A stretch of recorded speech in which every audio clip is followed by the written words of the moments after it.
네, 안녕하세요. 성공섭의 시작 접정보센터 이남규입니다. 네, 안녕하세요. 한유진입니다. 네, 이제 상반기 공채가 거의 다 마무리가 되어 간 것 같고요. 이제 여러분들도 하반기 공채를 준비하고 계실 텐데 일단 가장 처음으로 뚫어야 되는 게 자소서라서 자소서를 점검하는 분들이 굉장히 많을 것 같습니다.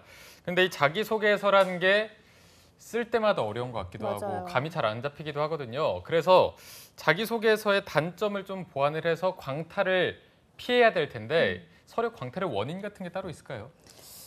감점 요소가 있다면 그걸 한번 조사를 해봤는데요. 네. 취준생들이 쓰기 어려워하는 취미나 특기란의 경우는 자기소개서 특기사항 항목을 한 줄로 작성하는 경우, 그리고 혼자만 즐길 수 있거나 혼자만 즐겼던 일을 강조하는 경우도 있고요. 또 개인 시간이 많이 소요되는 사항을 기술할 때 감점이 된다고 합니다. 네, 이걸 듣다 보면은 이걸 누가 모르나 했나 맞아요. 싶어도 실제로 까보면은 다 모르는 경우가 많더라고요. 이 자기소개서 곳곳에 이런 감점 요인을 써놓았으니까 이런 부분은 배제하고 조금 더 업그레이드된 자소서를 만들어 가시기 바랍니다.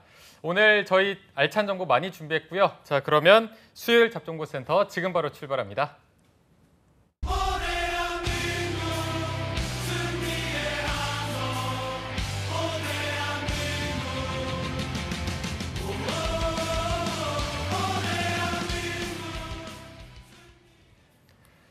네, 대한민국 모든 취준생들의 염원을 실현시키기 위해서 공채 합격을 위한 필수 가이드를 전해드리는 공채 승리를 위하여 시간입니다. 네, 올 하반기에는 이분과 함께라면 여러분들에게 성공의 기적을 선물해 드릴 수 있을 것 같습니다. 취준생들의 히어로이자 성공 취업의 신화, 위포트의 조민혁 컨설턴트 함께하겠습니다. 선생님 안녕하세요. 네, 반갑습니다. 네, 안녕하십니까. 기분 좋은 소식들이 정말요? 시작하자마자. 주변에 많습니다. 네, 지금 다음 주 포스코와 CJ 최종 면접이 잡혀 있는데 네네. 아직 뚜껑을 열어봐야 알겠습니다만 많은 분들이 또 합격 소식을 최종 면접까지 간다고 들려주셨고 그리고 그저께 이제 삼성전자가 발표가 났거든요. 네네네. 삼성전자 그리고 화재 아마 어제 이렇게 발표가 나는데 아주 반가운 소식들이 많이 아무튼 들려주고 있고요. 제가 이번에 이제 채용 상반기에 좀 겪으면서 느낀 게 기업들도 이제 굉장히 많은 기회를 구직자들에게 주고 있더라고요. 최종까지 그 삼성전자 같은 경우에 한 학생이 최종만 한 2번, 3번 떨어졌는데 이번에 4번 만에 이게 좋은지는 모르겠지만 삼성전자에 합격하는 걸 보면은 준비된 분들은 그 역량이 갖춰지면은 기업들이 언제든지 채용한다는 걸 좀 알 수가 있었습니다. 네. 그분은 4번 만에 거의 4번 40 만에, 끝에. 네, 4번 만에 됐어요. 네, 여자분이었는데 4번 만에, 그러니까 인턴까지 포함을 해서 3년을 이제 지원을 했고 면접관도 알아보더래요. 네, 본인을 또 알아보고 그래서 또 자신감 있게 면접을 봤다는 얘기를 또 들려주더라고요. 그런 거는 오히려 면접에서 약간 이 회사에 대한 충성심 이런 걸로 볼 수도 있을까요? 얼마 전에 설문조사한 걸 보니까 그 기업들도 그 재지원하는 거에 대해서 70% 정도는 아주 우호적으로 생각을 한다고 해서 네네. 여러분들이 계속 떨어지면 안 되겠지만 그게 결코 흠이 되지는 않는다는 걸 이번에 목격을 했습니다. 네, 알겠습니다. 합격 소식이 조금 더 들려오기를 바라보고요. 자, 오늘은 저희가 이번 주 계속해서 은행별로 채용 상황 그리고 앞으로 하반기 전망까지 짚어보고 있는데 오늘은 기업 은행에 대해서 한번 알아보도록 하겠습니다. 먼저 이번 상반기에 채용 현황이 어땠나요? 기업은행이 2년 전부터 그 NCS 방식으로 채용을 시작을 하고 있습니다. 그래서 그 공기업들은 채용 그 모집 요강을 보면은 채용하는 인원을 한 자리 일자리까지 다 공개를 하고 있거든요. 네. 그래서 이번에 상반기는 정확하게 220명을 채용하는 걸로 확정이 됐고요. 네. 물론 중간에 어떻게 변동이 있을지 모르겠습니다. 그리고 참고로 지금 그 체험형 인턴도 지원 마감, 곧 마감이죠. 채용형 인턴도 진행을 동시에 하고 있고 지난 4월 27일 날 그 필기 전형 발표가 나서 지금 면접 전형을 진행을 하고 있고요. 그 기사를 좀 찾아보니까 하반기도 추가로 200명을 더 채용을 해서 당연히 정규직 사원입니다. 총 네. 올해 420명 채용 계획을 하고 있습니다. 제가 뱅쌤이 이번 주 굉장히 많이 나오시더라고요. 네. 뱅쌤 방송도 제가 전문가는 아니니까 은행권은 아무래도 뱅쌤이 전문가시다 보니까 어제 나오시고 예측한 거 보니까 굉장히 공감이 되는 부분들이 많았어요. 그러니까 은행이 이제 투명하게 채용을 하다 보니까 면접 전형도 강화하게 되고 채용 규모도 상대적으로 일반 그 대기업에 비해서 제조회사라든지 외식이라든지 이런 일반 사기업에 비해서 월등히 많은 인원을 채용하는 걸 보면은 적기가 아닐까 생각이 듭니다. 지금 영상 보시는 우리 문과생들 중에서 문과 취업이 어렵다고는 하지만 은행권 한번 도전을 해보실만 하지 않을까 생각이 드네요. 네. 알겠습니다. 은행권 취업을 희망하는 취준생 사이에서 그럼 기업은행은 어느 정도 선호도를 갖고 있을까요? 그 구직자들이 좀 단순한 면이 있죠. 그러니까 광고 저희 방송도 지금 이전에 제가 광고 보니까 기업은행 IBK 기업은행 그 이정재 배우랑 조세호 조세호 또 같이 나오더라고요. 그러니까 그런 게 계속 노출이 많이 되다 보니까 네. 기업에 대한 이미지도 좀 좋아지고 구직자들 사이에서는 예전에는 그 국민은행의 인기가 월등히 높았는데 네네. 국민은행은 상대적으로 기업은행에 비해서는 좀 알려진 바가 없어요. 채용 규모라든지 또 면접 전형도 사실상 기업은행만큼 또 까다롭질 않다 보니까 좀 스펙을 많이 보는 거 아니냐라는 그 심리적인 부분 때문에 네. 상대적으로 기업은행의 인기가 굉장히 높고요. 저희 주변의 현직자들을 봐도 기업은행의 만족도가 상당히 근무하시는 분들이 높다는 걸 좀 알 수가 있어서 실제로 구직자들이 또 체감하는 거는 저희가 이렇게 얘기하는 것보다 훨씬 높지 않을까 생각이 듭니다. 네. 네. 그리고 제가 뭐 잊을만 하면 자꾸 이런 얘기를 하는 것 같긴 하지만 제가 하나은행에서 또 청원 경찰을 했었는데 이게 막상 가서 잊고 보니까 싶어요. 네. 제가 계속 생각이 나서 은행원들의 진짜 업무가 약간 그 4시에 네. 문을 닫고 나서 그때부터 시작이 되고 뭐 거의 9시 이때까지 네. 일을 하는데 제가 듣기로는 그 기업은행이 그런 워라밸 측면에서 괜찮다고 들었거든요. 실제로도 그런가요? 그렇진 않죠. 나 네, 그렇지는 않고요. 그러니까 그게 뭐 은행마다 다 다른 게 아니라 은행의 네. 업무라는 게 다 비슷비슷해서 그거는 이남규 아나운서가 말씀하신 게 맞고 아침에 굉장히 일찍 출근하더라고요. 맞아요. 은행원들 같은 네. 경우 회의도 업무 시작이 하고. 9시일 뿐이지 7시에서 7시 반? 그리고 이제 신입 행원 같은 경우에는 제 주변에 얘기를 들어보니까 뭐 이런 말씀 드려도 될지 모르겠지만 선배들 컴퓨터를 다 켜줘야 된대요. 그러니까 돌아다니면서 네네. 그 선배들 컴퓨터 다 켜주고 뭐 이런 거 보면은 그 말은 더 일찍 출근해서 더 일찍 출근을 해서 네 부팅까지 해주고 뭐 그게 모르겠습니다. 그 특정 지점만 그런지는 제가 볼 땐 그럴 것 같지는 않은데 네네. 그런 문화들이 은행권에서 남아 있다는 걸 보면은 꼭 그렇게 워라밸이 지켜지지는 않는다. 다만 그 연봉 수준이 상당히 높아서 네. 제가 알기로 4천 중반 정도, 초봉이 4천 중반에서 뭐 성과금 같이 나오면 5천까지도 가는 네. 수준이라서 워라밸이 지켜지지 않아도 이분이 이제 꾹 다물죠. 그런 것들이 보상이 되니까. 네. 굉장히 뭐 연봉 높은 거에 워낙 유명하기 때문에 많은 분들이 가고 싶어 할 텐데 은행권 같은 경우에는 사실 채용 비리 때문에 네. 많이 좀 움츠렸던 부분도 있고 여기를 맞습니다. 극복하려고 하는 움직임이 많았는데 네. 이번 상반기에 그런 움직임은 좀 보였나요? 근데 이제 기업은행 오늘 저희가 이제 기업은행이기 때문에 기업은행은 사실 채용 비리에서 좀 자유로운 것 같아요. 그 구직자분들끼리 은행권 준비하시는 분들끼리는 아주 유명한 그 기업은행의 인사 담당자 이동규 실명이. 지금 아마 차장님이실 것 같은데 그분이 굉장히 투명하게 그 발빠르게 투명하게 채용 설명회나 이런 것들도 SNS에 보면은 잘 올라와 있고 그게 네. 벌써 수년 전 영상인데 계속 회자되더라고요. 거기서 저도 인상 깊은 게 기업은행은 이미 3, 4년 전부터 그 이력서 입력하는 난에 어학 점수 기입이 없어요. 네, 토익이라든지 뭐 말하기 점수나 이런 부분들을 평가를 하지 않고 네. 뭐 지금은 자소서가 이제 적부로 평가 기준이 바뀌었지만 이전까지만 해도 자소서의 비중이 상당히 높았고 자소서에서 물어보는 것도 행원과 관련된 걸 물어보지 않았습니다. 네, 과거에 뭐 행복에 대해서 뭐 얘기해봐라라든지 약간 가치관이나 인문학적인 측면에 지원자의 어떤 인성 측면에 초점을 두고 평가하는 경우가 많아서 네. 그 지금 영상 보시는 분들 중에서 내가 은행 쪽에 크게 관심은 없었지만 그 고객의 어떤 접점에서 서비스 마인드가 내가 좀 높다고 판단이 되시는 분이라면 얼마든지 지원 가능하지 않을까 생각이 들고요.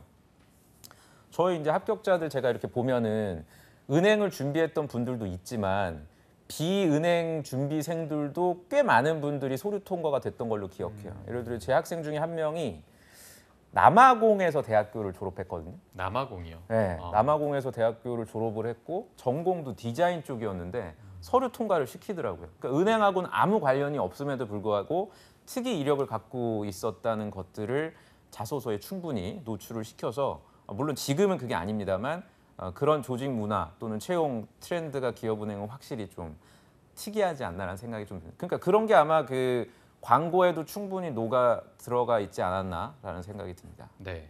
알겠습니다. 그럼 이제는 하반기에 주목해야 할 채용 포인트에 대한 구체적인 전략을 세워봐야 할 것 같은데 네. 서류 전형에 있어서 합격자들은 얼마나 좀 걸러주는 편인가요? 여기는 적부 심사기 때문에 그 자소서 항목이 총 4개 항목이거든요. 네. 600자에서 1000자 정도를 쓰는 건데 그 불성실한 지원자만 걸러냅니다. 그러니까 뭐 오타가 있다라든지 또는 글자를 절반도 채우지 못했다라든지 이제 이런 분들만 걸러내고 나머지는 전부 다 필기 전형, NCS 필기 전형을 볼 수 있는 기회가 주어져서 예전만큼 뭐 당연히 서류 통과 예전에는 그 강화됐을 때는 상당히 어려웠지만 지금은 서류 통과가 당연히 어렵지가 않고요. 필기 전형, NCS 시험에 대한 대비가 확실하게 이루어져야 된다고 생각됩니다. 네. 그럼 어쨌든 적부로 걸르면은 필기 시험의 비중이 조금 더 커졌다고 봐도 필기 될까요? 전형이 지난 하반기부터 좀 변화가 있어서 시간이 20분 지금 그 2시간 동안에 100문항을 푸는 거예요. 예전에는 2시간을 주지 않고 1시간 40분을 줬었는데 지난 하반기부터 이제 20분이 더 추가가 돼서 100문항을 2시간 동안 오전에 이제 그 지필고사를 보는 거고 그 영역이 이제 두 가지로 나눠져 있습니다. 직무 수행 능력 쪽을 30문항 그리고 NCS 시험이다 보니까 직업 기초 능력 70문항. 그래서 직업 기초 능력이 총 10개가 있잖아요. 그중에 뭐 의사소통, 정보 능력, 문제 해결 능력, 자원 관리 능력, 그리고 조직 이해 능력 이런 부분들을 순서대로 보는 게 아니라 이게 랜덤으로 섞여서 70문항이 출제가 되기 때문에 상당히 많은 대비가 필요하고 최근에 그 뭐 핀테크를 포함해서 뭐 5G라든지 이런 최근 신기술 또는 상용 지식, 뭐 블록체인, 뭐 M&A 전공과 관련된 또는 여러분들이 경제 금융 상식을 판단할 수 있는 문항들도 지금 대폭 확대가 되었기 때문에 그 난이도가 일반 다른 은행에 비해서는 월등히 좀 높아요. 그러니까 대비가 좀 뭐 그럴 수밖에 없죠. 그 서류 전형 자체가 없다 보니까 네. 난이도를 높게 할 수밖에 없다는 건 아마 구직자분들이 더 잘 알고 계시지 않을까라는 생각이 듭니다. 그래서 아까 말씀드렸지만 한 200명 정도를 최종 뽑잖아요. 그러면 필기 전형 통과하는 인원이 한 5배수 정도 됩니다. 그러니까 면접을 보는 사람들이 대략 한 1000명 남짓이 되는 거죠. 네. 굉장히 면접 전형이 치열하고 대비가 여러분들이 평소에 이루어져야 되는 전형이라고 할 수가 있습니다. 알겠습니다. 자, 그러면 필기가 좀 어려워졌고 네. 자소서에서 어필할 건 크게 없겠네요, 그러면. 없어요. 없어요. 네, 대본에는 그냥 이제 자소서에 대한 거 뭐를 봐야 되냐 뭐 이런데 네. 그게 그러니까 제가 좀 말씀드리기가 조심스럽긴 한데 그 뭐 제 자소서를 그냥 대충 써라 이렇게 얘기할 수는 없지만 일반 은행 우리 은행 같은 경우도 자소서 굉장히 꼼꼼히 보고 기업은행이 좀 특출나게 지금 이런 거고요. 다른 회사들은 그 자소서를 많이 보고 상대적으로 기업은행은 적부 심사로 돌렸기 때문에 그렇다고 해서 여러분들이 그냥 대충 쓰시면 안 돼요. 왜냐면은 면접 전형의 합숙 면접인데 2일차에 있는 인성 면접에서는 여러분들이 쓴 자소서를 가지고 평가를 하게 되고요. 참고로 기업은행은 그 1박 2일 면접이죠. 그리고 둘째 날 임원 면접 뭐 모든 인원이 다 임원 면접에 가는 건 아니지만 임원 면접 가서 대화할 거리들을 자필로 자소서를 쓰게끔 또 면접관들이 요구를 합니다. 그렇기 때문에 여러분들이 어떤 스토리를 갖고 있는지가 중요하니까 꼭 서류 전형만 염두에 두고 지금 자소서 그냥 대충 써야 되겠다 이렇게 생각하지 마시고요. 어차피 면접 전형 가서 또 승부를 봐야 되니까 좀 장기적으로 생각하시고 공을 들일 필요는 있겠습니다. 네. 알겠습니다. 그리고 이 직무 관련 경험서라고도 이게 있잖아요. 있죠. 이것도 좀 중요할 것 그 같아요. 자소서 이전에 그 본인의 경력 기술서, 뭐 직무 관련된 경험을 써라 이렇게 해가지고 한 1,500자 정도를 요구하는데 네. 이 항목을 결론적으로 그렇게 여러분들이 고민할 필요는 없고요. 이 항목을 만든 이유는 동종업계 또는 동종은행, 금융 쪽에서 소위 이직하시는 경력자들이 있다 보니까 그 부분을 좀 참고 자료로 활용하기 위해서 요구하는 것이기 때문에 그 1000자에서 1500자를 또 그 채우기 위해서 억지로 추가적인 불필요한 스펙 쌓기나 뭐 휴학 이런 것들을 하실 필요는 없겠습니다. 네, 실제로 알겠습니다. 면접 전형에 가면은 기업은행은 체험형 인턴을 하고 있어서 체험형 인턴을 수행한 직원들 지원자들도 많이 와요. 근데 우리 일반적으로는 체험형 인턴 경험이 없으신 분들이 더 많을 거 아니에요. 그러니까 혹시나 면접장에 가서 괜히 겁내거나 저 사람들이 결국에 최종 합격하는 거 아닐까 이런 걱정은 하실 필요가 없겠습니다. 면접 전형 대비를 잘 하셔야 될 것 같아요. 네. 네. 뭐 민혁 쌤도 저희 방송 전에 이번에 좀 면접 얘기를 많이 해보자. 네. 굉장히 중요한 곳이고 독특한 곳이기 때문에 좀 면접에 대해서 중점적으로 살펴보도록 하겠습니다. 일단은 합숙 면접이네요. 합숙 면접이죠. 지금 네. 합숙 면접을 하는 기업이 거의 없거든요. 그러니까 이것도 어제 뱅쌤이 말씀하셨던 것 같은데 그 오랜 기간 동안에 뭐 관찰하는 형태의 면접이 있고 그다음 일반적으로 그냥 인터뷰 방식으로 끝내는 이제 면접 전형인데 그거는 이제 기업 문화에 따라 확연히 차이가 있다. 회사가 추구하는 바가 이제 좀 다르다. 이렇게 그러니까 지금 영상에서 나오는 저런 형태를 안 합니다. 네, 저런 형태로 이제 진행을 자리에 앉아 요런 형태죠. 그러니까 네, 이렇게 집단 이것도 어떻게 잘 구했다. 네, 요런 형태의 이거 아마 제가 볼 때 면접 전형이라기보다는 연수원 현장인 것 같아요. 신입 행원들 아마 네네. 그러니까 요런 느낌의 면접을 봐요. 네, 참여형 면접이라 그래서 이게 면접 같기도 하고 면접이 아닌 것 같기도 한 이렇게 해서 저기 지금 돌아다니면 이거 면접 전형이 맞는 것 같네요. 그 서포터즈 행원이라 그래서 네네. 그 입사한 지 한 1년 미만 한 1년 정도 되는 그 파릇파릇한 그 신입 행원분들 있죠. 그분들이 따라다니면서 왜냐면 불과 몇 개월 전에 본인이 면접을 봤기 때문에 그 감이 있지 않겠습니까? 네, 그래서 그 감을 살려서 그 뭐 하는 짓인지 저렇게 이제 아이스 브레이킹 면접이라 그래서 처음에 이거 약간 어떻게 구했어? 제작진들 대단하다. 이거 아주 열일하고 거의 있습니다. 라디오 스타인데요. 이거 어떻게 구해? 그러니까 이런 식으로 합숙 면접을 진행을 해요. 그러니까 저도 이제 자료를 이거 어떻게 구했냐 진짜. 네. 이따 받아가세요. 저거. 그거 어디 좀 줘봐. 이거 나도 구할 일도 없더라고요 자료가. 열일하네요. 네. 그러니까 이런 식으로 1박 2일 동안에 그러니까 앞부분에 힘을 아낀 거죠. 인사팀에서 앞부분에 힘을 아끼고 면접에서 그렇죠. 빵. 저도 학생 그 인터뷰 그 면접 후기를 받아서 보니까 총 20개조 하루에 20개조. 그러니까 한 조에 16명이래요. 그 320명이잖아요. 네. 그 320명 그 하루 1박 2일 그 하나의 프로그램을 5일 정도 돌리는 거죠. 네, 그럼 1,200에서 한 1,500명 정도가 똑같이 면접을 보게 되고 저 면접관으로 참여하시는 분들의 인원도 상당할 거거든요. 그러니까 그런 점을 감안한다면 면접이 아주 특화돼 있고 다소 복잡하고 예전에 이제 외환은행이 이제 지금은 이제 KB 하나은행으로 됐지만 외환은행이 이런 방식의 면접을 하다가 지금은 진행을 하고 있지 않습니다만 기업은행은 이런 합숙 면접을 강화하고 있습니다. 그리고 총 6개 전형으로 진행이 되고 있어서 사실상 이게 은행 면접이라 그러면 우리가 보통 뭐 금융 지식에 대해서도 물어보고 뭐 예를 들어서 농협은행 같은 경우에는 정말 농협은행의 느낌이 나게 막 물어보거든요. 우리는 그 농민들의 권익을 위해서 그 뭐 사업을 하고 있는 은행인데 본인이 실제로 뭐 지방에 배치가 된다면 어떻게 하는 거예요? 이렇게 그 은행에 특화된 특성에 맞게끔 물어보는데 기업은행은 그런 걸 물어보는 게 아니라 묻지도 않아요. 그런 걸. 그래서 지금 아까 영상에서도 잘 나왔지만 다른 그 지원자들, 경쟁자죠. 경쟁자들과 어떤 식으로 재미 붙였다 계속 들어주네. 네. 경쟁자들과 어떤 식으로 합심하는지. 저 같은 테이블에 있는 분들이 이제 조를 이루어서 1박 2일 동안 계속 이동하는 거거든요. 저 조로 계속 그렇죠. 같이 조로 있는 거죠. 계속 이동을 하고 옆에서 관찰했던 뭐 협상 면접 참여했던 면접관님이 내일은 인성 면접에 들어올 수도 있고 뭐 이런 방식으로 진행이 되고 있죠. 네. 네. 그러면 이게 대단하고 팀원들 간의 평가도 시키나요? 마지막에 뭐 나갈 때 뭐 예. 참여도 뭐 이런 그거 거. 어떻게 알았어요? 그 대본에 없는 거를 대단하네요, 남겨놓으면서. 왠지 그게 아니 이거 같더라고요. 대본에 없는 건데 그게 공부를 많이 하고 왔군요. 실제로 물어봐요 그거를. 지금 진짜로요? 저희가 지금 합을 맞춘 게 아닙니다. 진짜로 그 설문지에 있어요.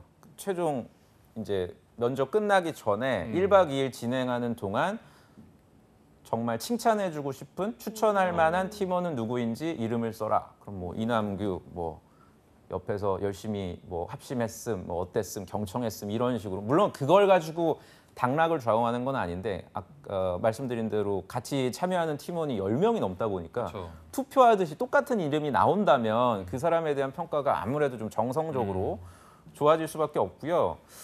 그러니까 1일차 때 아이스 브레이킹을 하고 그다음 PT 면접을 합니다. 그리고 IBK 챌린지라 그래서 줄넘기하고 막 이런 것들. 좀 전에 나왔던 영상이 아마 IBK 챌린지인 것 같아요. 어깨 주물러주고 뭐 네. 이랬던 거 있죠. 네. 아마 시청자분들 세대는 아니겠지만 제 또래 때 또는 PD님 또래 때 그 명량 운동에 아침에 하는 거 있어요. 그래요? 모른 척 하는. 아, 약간 저- 선긋기 하네요. 저 모르겠습니다.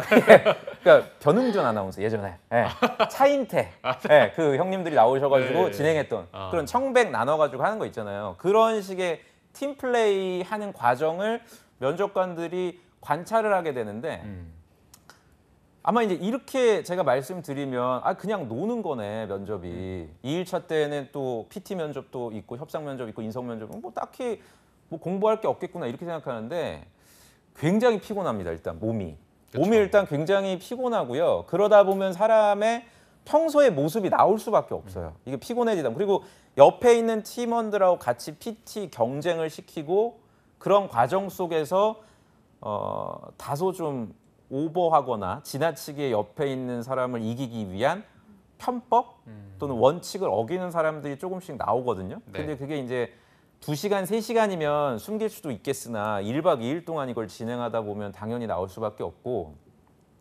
그리고 저는 항상 면접관들이 또 그 재밌는 게 뭐냐면 이제 면접이 한 저녁 8시, 9시에 끝납니다. 그럼 애들을 방으로 들여보내질 않고 뭡니까 뭐 피자 맥주 먹으면서 또 이거는 평가 항목이 아니라고 이제 거짓말을 하죠. 면접관 이제 면접 다 끝났으니까 뭐 오늘 어땠냐 다른 은행 혹시 쓴 데는 없냐 뭐 쓸 수 있지 뭐 이제 이런 식으로 좀 사람을 풀어주는 척하면서 또 진심을 또 끌어내거든요. 그러니까 우리 구직자분들이 솔직하게 하는 건 좋으나 네. 면접 전형이 그 평가하는 주간에만 있는 게 아니라 모든 과정이 다 관찰이 된다는 거를 생각을 하셔야 되고 세 끼를 다 먹어야 돼요. 면접관들하고 점심, 저녁, 그 다음 날 점심까지.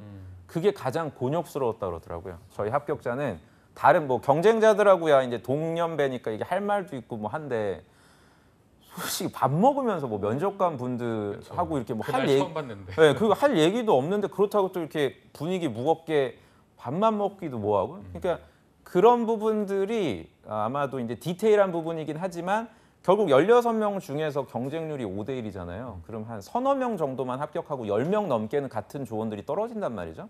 그럼 대부분 다 머리도 좋을 거 아니에요. 그 NCS 시험 다 통과했고 뭐 인상도 되게 좋을 테고 그럼 어떤 측면에 있어서 변별력을 평가하겠느냐를 봤을 때 이건 제 개인적인 의견입니다만 면접 전형 외의 시간들 이동할 때라든지 식사 간에라든지 말씀드린 일과 이후에 하는 것들, 활동들 이런 부분이 상당히 중요하지 않을까라는 생각이 들고 좀 전에 말씀드린 대로 이제 면접이 끝나면 자필로 임원 면접에 대비한 자기소개서를 쓰게 됩니다.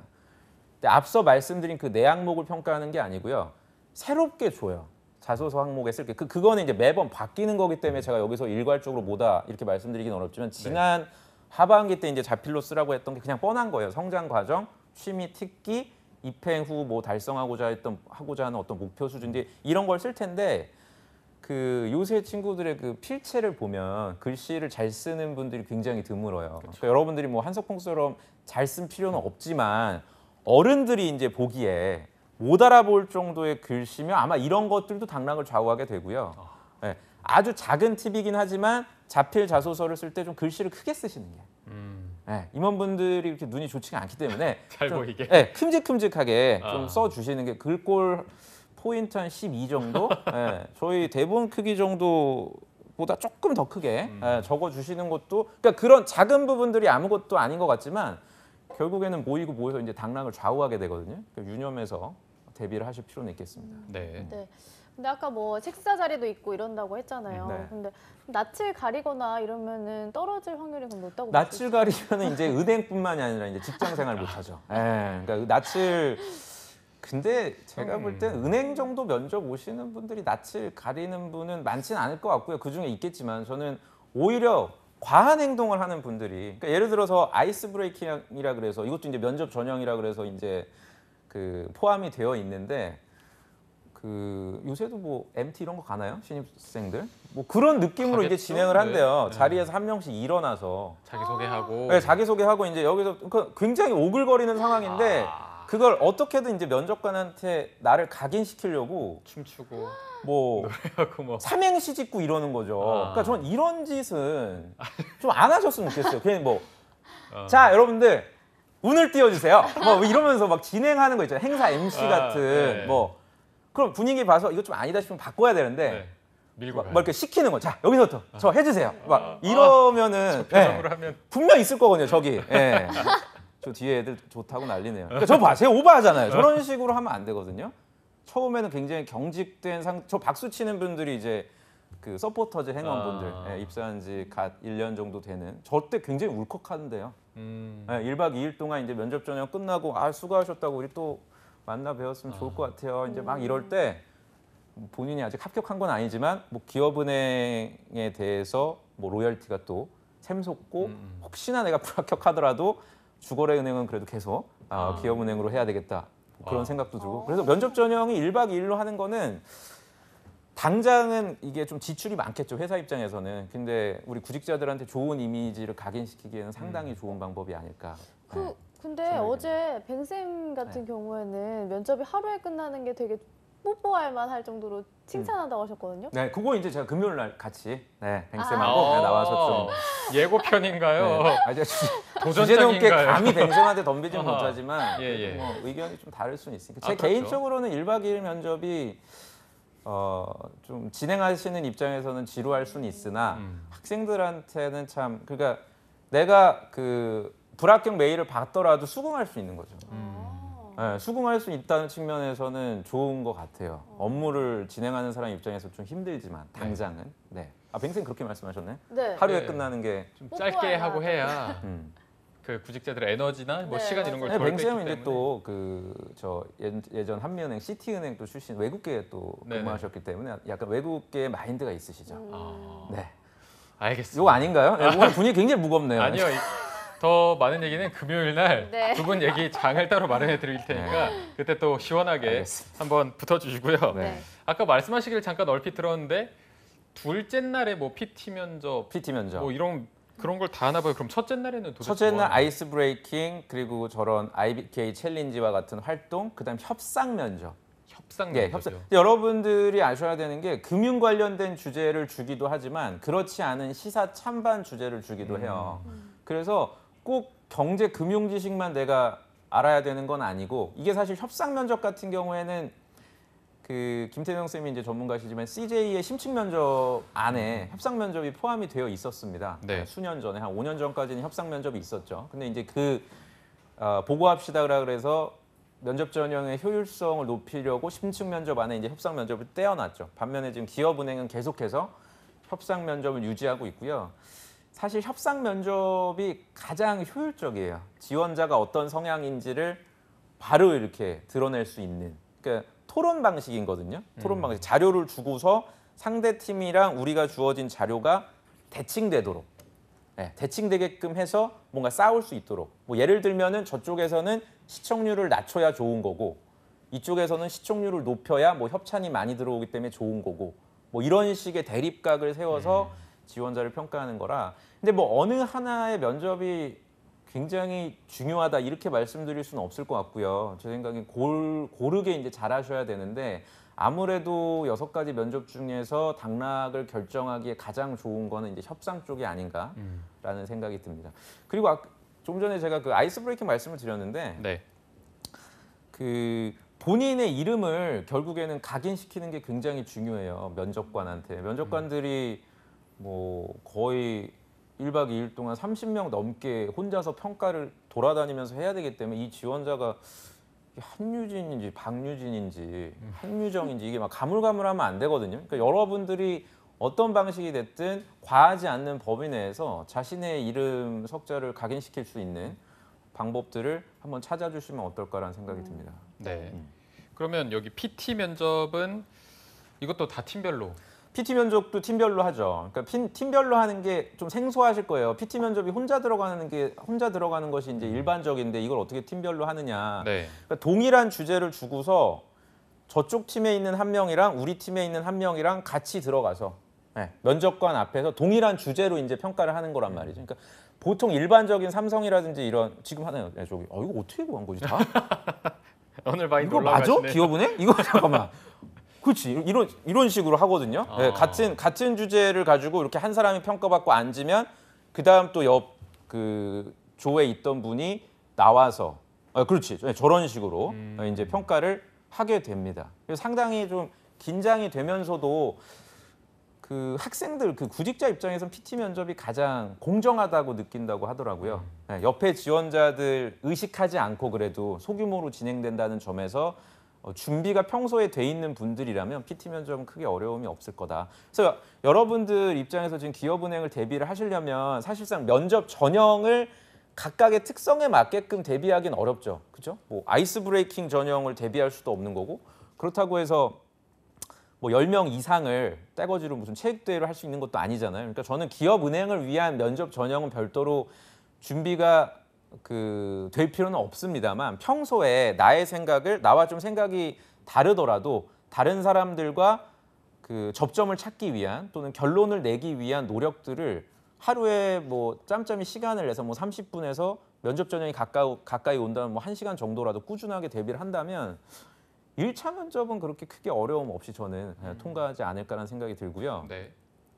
모든 은행들이 지금 그렇겠지만 특이한 게 그 채용 인원의 적게는 한 10%, 많게는 한 20% 정도는 IT 인력을 뽑습니다. 네, 그러니까 우리 IT 컴퓨터공학과라든지 통신이나 전자, 그 네트워크나 이런 보안 쪽도 그렇겠죠. IT 컴퓨터공학과 전공자들은 상대적으로 문과분들에 비해서는 그 저희 아까 MC들도 얘기했지만 표정이 어둡다거나 친화력이 좀 떨어지는 경우가 있어요. 그러니까 제가 방금 말씀드린 평소의 노력들이 이루어져야 될 겁니다. 왜냐하면 그 직무별로 면접을 보는 게 아니거든요. 이 은행 같은 경우에 네. 이게 섞여 있잖아요. 네네. 이 학생이 컴퓨터공학과 전공자인지 뭐 무슨 통신 전공자인지 뭐 영문과인지 이걸 알 수가 없기 때문에 그 이공계 분들이나 문과 분들이나 섞여서 면접을 보기 때문에 상대적으로 그 부족할 수가 있겠죠.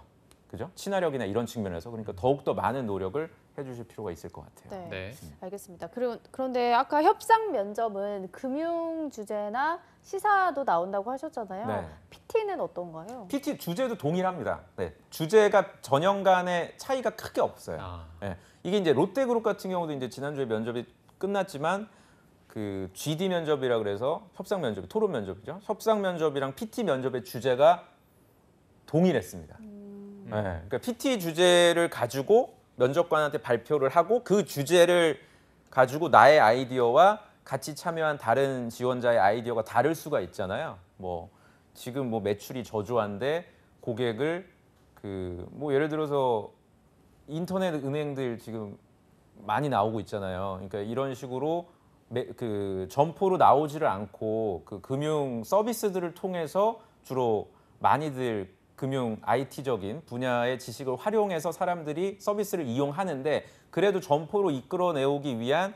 지원자의 아이디어를 한번 제안해 봐라. 그럼 나의 아이디어랑 참여하는 사람들의 아이디어가 조금씩 다를 거 아닙니까? 그러니까 동일한 주제지만 생각이 다른 사람들하고 다소 조금 까칠해질 수 있는 분위기 내에서 서로 그 의견 공유하는 과정들을 이제 평가를 하게 되겠죠. 그러니까 결론적으로 너무 주제 자체가 PT가 다르고 협상이 다르고 뭐 이런 식으로 나눌 필요는 없을 것 같아요.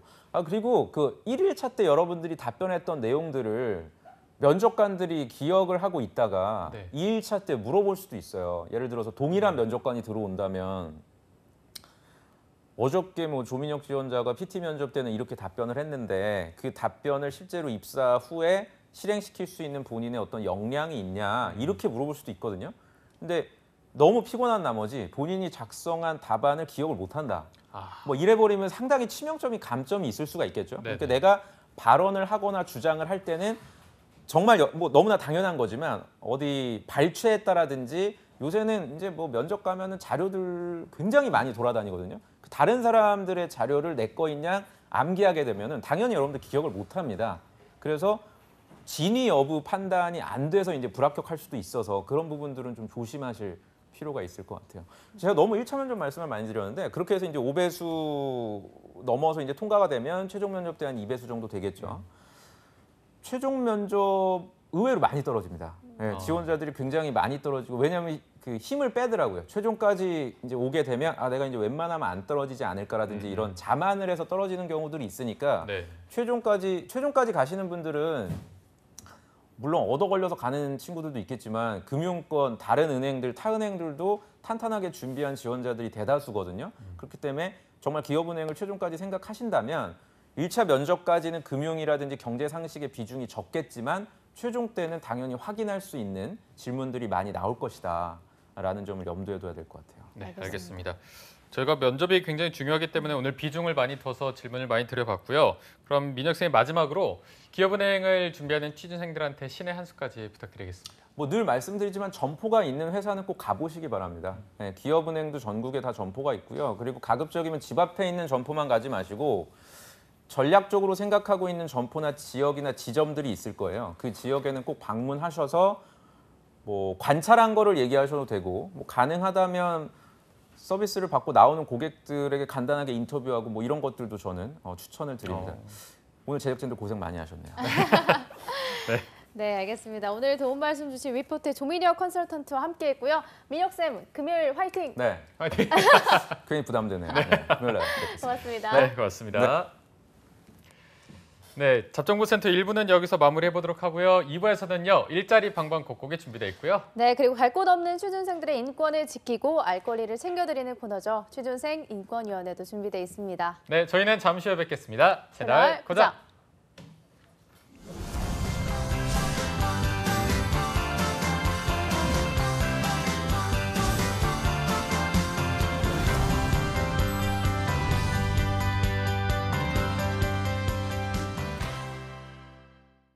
요즘 취업이 하늘의 별 따기인데 급여 몇 달 밀리는 게 어때서 그래? 주휴수당? 난 옛날에 그런 거 안 받고 일했는데 난 그런 거 몰라. 일 못하면 돈 안 주고 자르는 게 당연한 거 아니야? 근로계약서 안 쓰면 퇴직금 안 줘도 돼. 이렇게 임금을 고의적으로 안 주고 버티는 사장님들, 이건 웹툰의 가상 스토리가 아닙니다. 아시죠? 고의적 임금 체불은 처벌받을 수도 있다는 거. 사업주와 근로자 서로가 신뢰받는 임금 체불 없는 사회, 모두가 바라는 내일입니다. 체불 말고 지불!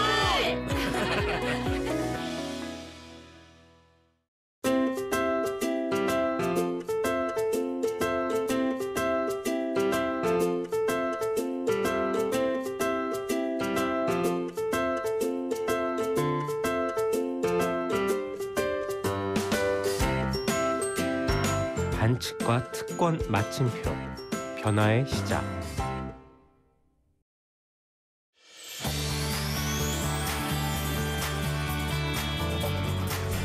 한국 직업 방송을 보면 취업이 보입니다.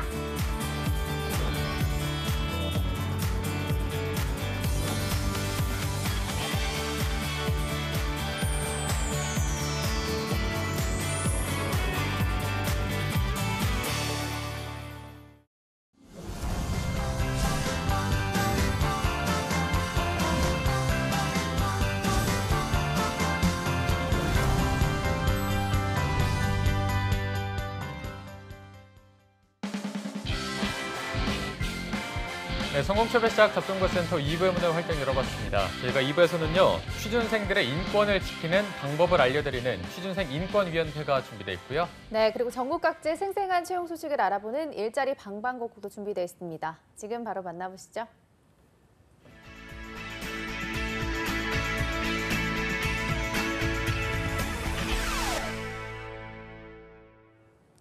네, 매일매일 전국 각지의 생생한 채용 정보를 알아보는 일자리 방방곡곡. 오늘은 수원으로 먼저 가보도록 하겠습니다. 수원 고용복지플러스센터의 이연자 주무관님 안녕하세요. 네, 안녕하세요. 수원고용복지플러스센터의 이연자입니다. 네, 오늘은 어떤 채용 소식 준비해 오셨나요? 이번 주 소개해드릴 구인업체는 수원시 지동에 위치한 주식회사 플라잉 수원입니다. 헬륨 기구를 운용하여 여가 서비스를 제공하는 업체로 스포츠 및 여가 서비스 종사원 1명을 모집합니다. 직무 내용은 계류식 헬륨 기구를 관리 운용하고 고객 서비스를 제공하는 업무로 학력은 고졸 이상, 경력은 관계없이 지원 가능합니다.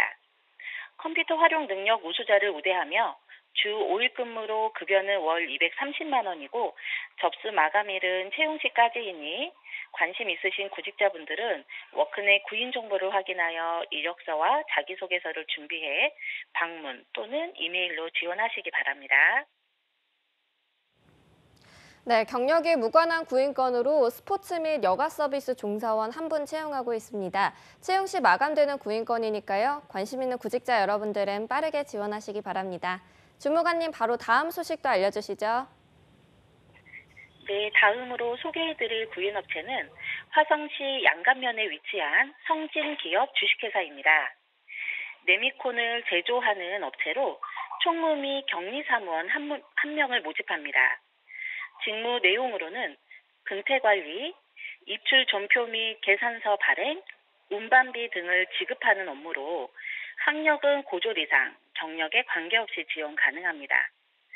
컴퓨터 활용 능력 우수자, 인근 거주자, 운전 가능자를 우대하며 주 5일 근무로 급여는 연봉 2,400만 원입니다.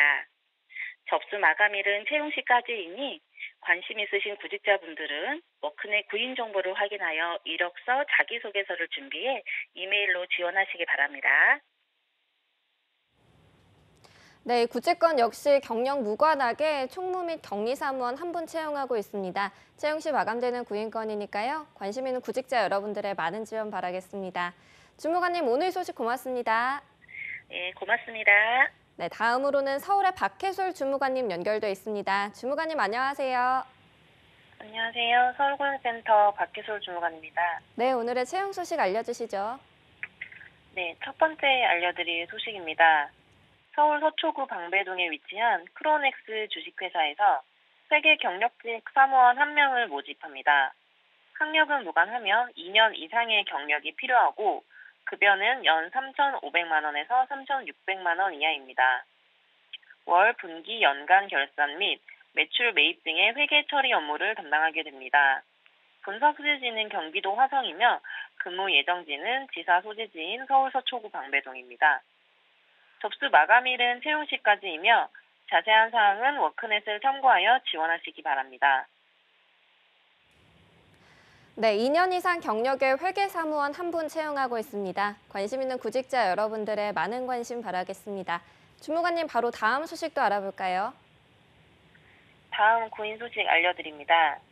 서울 금천구 가산동에 위치한 아람에너지 주식회사에서 신입 엔진 정비 사원 1명을 모집합니다. 학력은 초대졸 이상, 열 병합 발전기 설치 및 정비, 엔진 분해 점검 수리 업무를 담당하게 되며 전기공학 및 해양공학 전공자를 우대합니다. 급여는 연 2,500만 원 이상입니다. 관심 있으신 구직자께서는 이력서, 자기소개서 등 제출 서류를 이메일로 접수하시면 되고 자세한 사항은 워크넷 홈페이지를 참고하시기 바랍니다. 네, 신입의 엔진 정비 사원 1명 채용하고 있습니다. 관련 구직자 여러분들의 많은 지원 바라겠습니다. 주무관님, 오늘 소식 고맙습니다. 고맙습니다. 네, 지금까지 일자리 방방곡곡 경기와 서울 지역의 채용 정보 알아봤습니다.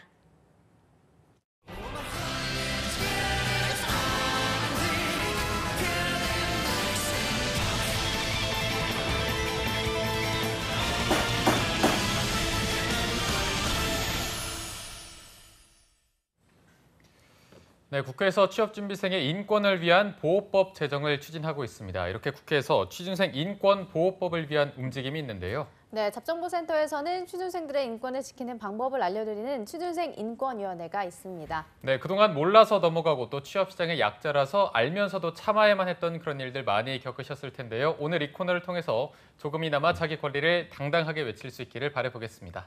네, 오늘 도움 말씀 주실 분은 트러스트원 취업 컨설팅의 송진원 노무사님 함께하겠습니다. 안녕하세요. 안녕하세요. 네, 그리고 또 2부의 도우미 신세미 캐스터도 함께합니다. 어서 오십시오. 안녕하세요. 네, 안녕하세요. 네. 자, 진원 쌤 그때 여행을 어디로 다녀오셨죠? 홍콩? 저 상하이 갔다 왔어요. 상하이. 네. 얼마나 갔다 오셨죠? 부모님과 같이 갔다 네, 부모님, 여행 어머니 맞죠? 환갑이셔가지고 네네. 한 5일 정도 갔다 5일 왔어요. 정도? 네. 바로 어떻게 적응이 되던가요?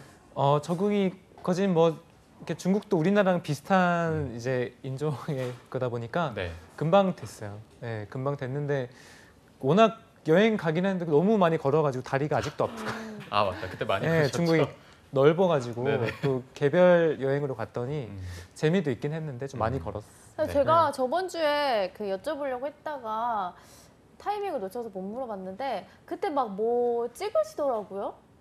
같이 어떤 거 오셔가지고. 또 감사합니다. 홍보할 기회를 주셔가지고 그거 제가 유튜브를 또 하고 있거든요. 네, 그 송노무사라고 치시면 나오니까 바로 구독을 부탁드리겠습니다. 아니, 바로 나오네요. 그럼 그때 그거 이렇게 찍어서 오신 거예요? 브이로그였어요. 이제 방송에 이제 나가서 이제 이런 얘기 한다. 그 취업준비위원회도 하고 뭐 이제 잡정보센터 이런 일 한다. 이런 걸 좀 소개를 했는데 네. 뭐 홍보 반응이 좋았던 것 같습니다.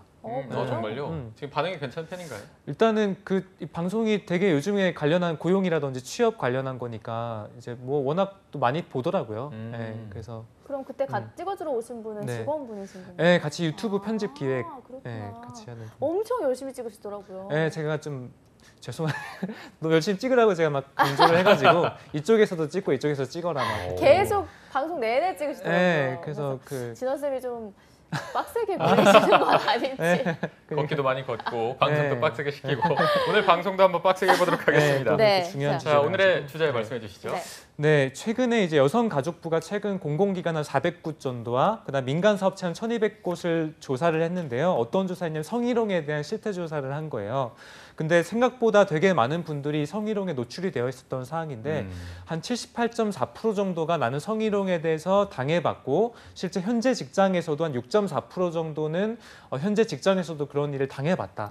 근데 이제 신고는 이만큼 안 하고 있어요. 그 이유에 대해서 좀 알아보고 이제 취업준비생들도 관련해서 최근에는 이제 고용상해, 면접에서도 성희롱을 당했던 상해들도 있고 실제 신입사원들, 그러니까 이제 권력상에서 하급자분들한테 성희롱이 많이 일어나고 있거든요. 그래서 그런 부분을 다뤄보면서 여러분들이 어떻게 좀 대응을 할 수 있는가까지 같이 말씀드려 보겠습니다. 네, 오늘 사안은 조금 중대하고 심각한 사안이 되지 않을까 싶은데 신세미 캐스터가 먼저 오늘의 안건 소개해 주시죠. 네, 지난해 말부터 사회 각계에 미투 운동이 번지면서 자신이 겪은 성폭력 피해를 증언하고 공론화하려는 분위기가 형성되고 있는데요. 실제로 직장 내에서 성희롱 피해 유형이 어떤지 살펴보니까요. 외모에 대한 성적 비유나 평가가 가장 많이 일어나고 있었습니다. 그리고 음담패설 및 성적 농담, 회식에서 술을 따르거나 옆에 앉도록 강요하는 행위, 특정 신체 부위를 쳐다보는 행위, 신체 접촉을 하거나 강요하는 행위가 가장 많이들 겪는 직장 내 성희롱 피해 유형 중 5가지로 꼽히고 있었는데요. 실제로 20대 중반의 여성 A씨 사례를 살펴보면서 그 심각성을 한번 살펴보도록 하겠습니다. 예전에 인턴으로 일하던 직장에서 이력서를 내라고 하셔서 백수에 대한 두려움 때문에 이력서를 내고 회사에 취업을 하게 됐습니다. 회사의 직원은 많지 않지만 업무 특성상 남성이 많은데요. 나이 든 분들이 많아서 회사가 전반적으로 어른들에게 잘 맞춰드리는 분위기입니다. 얼마 전에 사장님께 보고하러 들어갔는데 갑자기 손을 잡으려고 하셔서 너무 당황해 황급히 손을 빼고 나왔습니다. 너무 당황해서 아무 말도 못했습니다. 나중에 생각을 해보니 말 한마디 못한 제 자신에 대해서 화가 나고 속상한데요. 어떻게 할까 고민하는 중인데 회식 때 자꾸 옆에 앉으라 하시고 자꾸 스킨십을 하려고 하셔서 너무 불편합니다. 사장님은 저보다 나이도 2배가 넘게 많고 제가 딸 같다며 귀여워서 그렇다고 하시는데 저는 이제 사장실 가는 것이 두렵습니다. 원래라면 2년에서 3년 경력을 쌓은 다음에 이직을 하려는 계획이었는데요. 사장님은 저를 뽑은 분이고 회사 책임자라 제가 여기서 문제를 삼으면 안 될 것 같아서 참아야 할지도 모르겠습니다. 이렇게 정말 힘든 상황 속에서 이러지도 저러지도 못하고 있는 A씨 마음이 좀 이해가 가는 것 같습니다. 따라서 오늘 취준생 인권위원회 안건으로는 직장 내 성희롱 어떻게 대응해야 하나입니다. 네, 신세미 캐스터가 굉장히 화가 난 것 같습니다. 네, 안건에 나온 사례도 충격적이긴 하지만 사실 이런 사례들이 빙산의 일각이라고 볼 수 있을 것 같고요. 간단하게만 가장 많이 일어나는 성희롱 5가지 유형을 살펴보긴 했는데 구체적인 해당 사례가 좀 상당한 걸로 알고 있습니다. 네, 이 직장 내 성희롱이라는 것이 많이 신고가 안 이루어지는 가장 큰 이유 중에 하나가 성희롱인지 아닌지 조금 애매한 거예요. 이게 보통은 보다 보면 사건을 저희가 담당하다 보면 되게 고단수 분들이 많이 성희롱 같이 하면서도 성희롱이 아닌 것처럼 느껴지게끔 하거든요. 예를 들어서 아까 전에 이제 손을 잡았다고 했는데 뭐 퇴근 후에 이 사람이 만약에 야근을 했어요. 그 다음에 야근한 사람한테 가서 수고했어 하면서 이제 좀 어깨를 토닥토닥 한다든지 또는 뭐 그런 것도 물어보는 거죠. 남자친구랑 어제 밤에 퇴근 늦게 하던데 뭐 했어?라고 물어보거나 또는 이제 술을 따르거나 또는 이제 아줌마라고 부르거나 뭐 이런 것들이 이제 성희롱에 해당될 수도 있고 아닐 수도 있는데요. 결국에는 근데 이제 판단 사례도 되게 애매해요. 왜냐하면 술을 따랐다는 것도 남성분들한테 술을 따르는 것도 있지만 여성분도 그냥 이제 후배 차원에서 술을 한번 따라보라고 할 수도 있는 거죠. 근데 그게 이제 판단 기준은 이 사람이 이제 가해자가 성적인 행동이라든지 이 사람을 성적인 대상으로 보고서 그런 행동을 했는지가 되게 중요하거든요. 그러니까 이런 게 조금 애매하기 때문에 최근에 이제 고용노동부가 최근에 발간한 직장 내 성희롱 이렇게 대처하십시오라는 이제 발간집을 통해서 구체적인 사례들을 좀 제시해놨어요. 몇 가지만 좀 소개를 해드리면 좋을 것 같고요. 아까 전에 이제 신세미 캐스터님 말씀하신 것도 포함이 돼 있는데 이제 포옹이라든지 뒤에서 좀 껴안는다 이런 이제 신체적인 접촉 또는 가슴이라든지 엉덩이 특정 신체 부위를 이제 스치거나 만지는 행위 또는 이제 뭐 안마 등을 강요하는 행위 또는 뭐 음란한 농담을 하거나 음탕하고 또는 묻거나 성적인 내용의 정보를 의도적으로 막 공유하는 행위 또는 이 사람의 개인적인 성적인 뭐 것들을 계속 물어보고 뭔가 이제 회유하는 행위 또는 회식 자리 등에서 무리하게 옆에 앉혀서 이제 술을 따르거나 강요하는 등 이 사람을 성 대상으로 보는 행위 등 또는 음란한 사진이라든지 그림이라든지 노골적으로 이 사람한테 보여주면서 뭐 이제 보여주고 뭐 얘기를 물어보고 예를 들어 이 사진 어때?라고 물어보는 행위 이런 것들은 적극적으로 이제 성희롱에 대한 대상이기 때문에 여러분들이 피해 사례에 대해서는 무조건 신고를 해야 된다라는 가이드라인이 주어지고 있습니다. 네. 그래서 이런 부분이 조금 유형별로 다양하기 때문에 여러분들이 제가 말씀드린 구체적인 사항에 해당이 될 경우에는 성희롱이라고 보시고 꼭 신고를 하셔야 된다고 볼 수 있겠습니다. 네.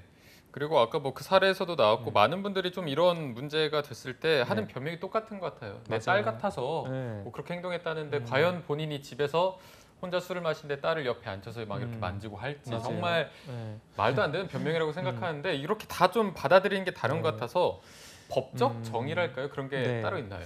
그렇죠. 이제 직장 내 성희롱의 법적 정의는 상급자가 그 사람의 권력을 이용해서 이 사람에게 성적인 뭔가 언동이라든지 행위를 가할 경우에 기본적으로 이제 성희롱에 해당이 되고요. 그리고 이 사람이 어느 정도까지 수치심을 소위 성적인 수치심을 느꼈는가까지 같이 고려를 돼서 이 사람의 법 위반 정도를 파악을 하게 돼요. 그래서 이 성희롱이라는 것은 특히나 직장 내 성희롱이라는 것은 단순히 성적인 불쾌감을 주는 것을 넘어서 인사상의 불이익까지 같이 포함이 되거든요. 제가 예시를 실제 있었던 사례를 좀 말씀드리면 출장 중에 대표하고 이제 여성 직원분하고 같이 출장을 가는 차 안인데 갑작스럽게 손을 잡거나 막 이제 껴안는 행위를 하는데 거절을 당연히 했죠. 근데 거절하니까 그 다음 날 바로 해고 통지를 해버리는 거예요.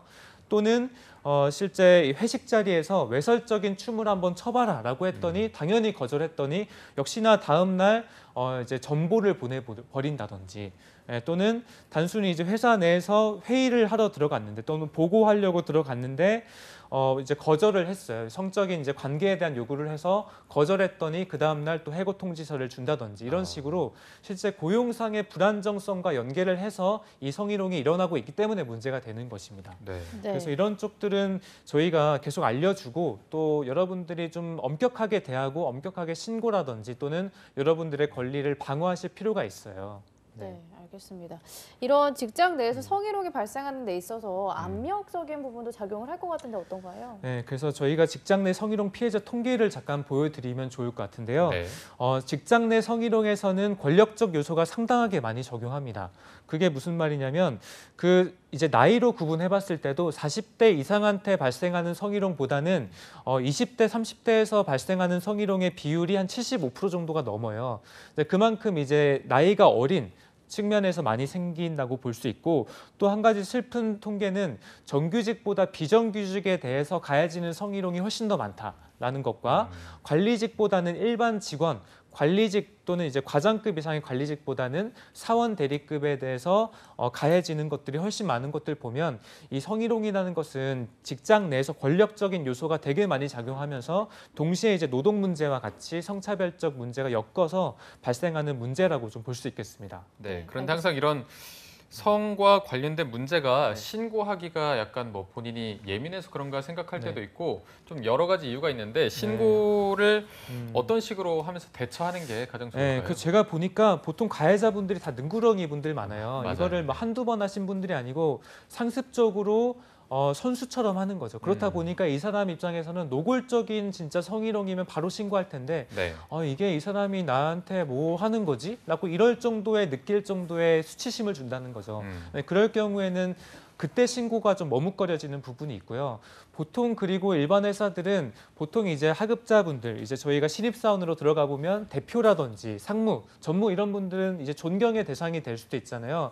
내가 존경하고 어느 정도 호감이 있는 분들이 그런 행위를 해버리면 되게 이제 내 가치관적인 측면 또는 내 회사 생활 전반에 대해서 이제 회고를 하게 되고 그러면서 또 신고를 늦춰지게 되는 부분이 있습니다. 네. 그래서 여러분들이 조금 대처를 정확하게 해야 될 것 같은데 아까 전에 제가 말씀드린 정도로 만약 성희롱이 이뤄졌다고 하면 여러분들이 단호하게 좀 대처하셔야 돼요. 단호하게 하시면서 물증을 좀 파악을 하시고 이거는 법적인 여러분들이 위반 사항을 지금 당했던 거기 때문에 녹음이라든지 여러분들이 문자라든지 증거를 꼭 파악을 하셔서 그다음에 여러분들이 신고까지 가시는 게 좋을 것 같습니다. 네, 알겠습니다.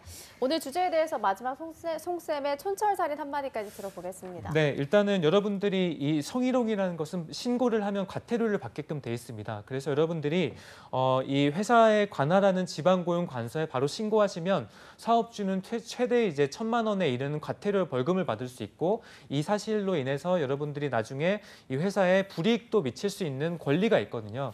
여러분들께서는 명확하게 이게 법적 위반이라는 사실을 아시고 제가 말씀드린 것들에 여러분들이 해당된다고 하면 단순 신고를 하시는 것도 좋지만 그 전에 이제 여성 가족부라든지 여러분들이 신고하고 또 고충을 물어볼 수 있는 상담 채널이 다양하게 있습니다. 그래서 여러분들이 상담을 한번 받아보시고 내가 이제 받았던 그런 사례들이 과연 성희롱에 해당되는지 한번 판단해 보시면 좋을 것 같습니다. 네, 알겠습니다. 오늘 취준생 인권위원회 직장 내 성희롱에 대해서 이야기를 나눠봤고요. 오늘 함께해 주신 송진원 노무사님 그리고 신세미 캐스터 두 분 고맙습니다. 고맙습니다.